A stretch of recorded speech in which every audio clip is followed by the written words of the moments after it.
আসসালামু আলাইকুম।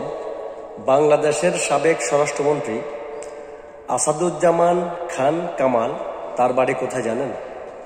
তার বাড়ি হাতিরঝিলের পাশে নয়াটলাতে।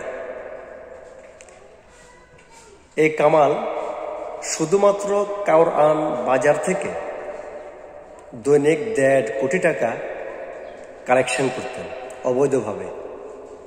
শুধুমাত্র কাউরান বাজার থেকে তিনি 1.5 কোটি টাকা কালেকশন করতেন অবৈধভাবে।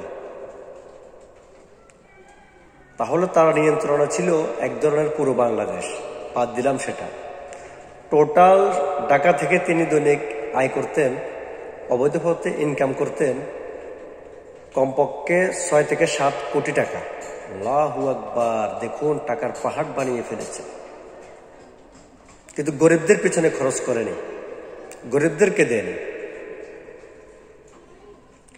শুধুমাত্র কাউরান বাজার থেকে যদি তিনি 1.5 কোটি টাকা ইনকাম করেন, সমগ্র বাংলাদেশ বাদ দিলাম, সমগ্র ঢাকা বাদ দিলাম, শুধুমাত্র ঢাকা শহরে তিনি তাহলে দৈনিক অবৈধভাবে কত টাকা ইনকাম করেছেন? ঠিক তার মতো অ্যাভেলেবেল লোক রয়েছে ঢাকাতে যারা অবৈধভাবে কোটি কোটি টাকা ইনকাম করতো দৈনিক। এখন তারা কি বসে থাকবে? তারা বসে থাকবে না। তারা চাইবে তাদের হারানো রাজত্ব ফিরে পেতে। তাই তারা বহু কিছু করবে তাদের ছেলে ফেলে দিয়ে।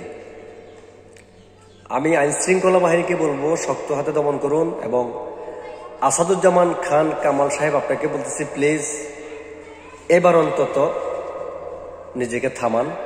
অনেক করেছেন, দেশের ক্ষতি অনেক করেছেন, লুটপাট অনেক করেছেন, অবৈধ পথে ইনকাম করে লক্ষ কোটি টাকার মালিক হয়েছেন। এবার অন্তত থামুন, বাংলাদেশকে একটু সাজাতে দিন। আল্লাহ হাফেজ।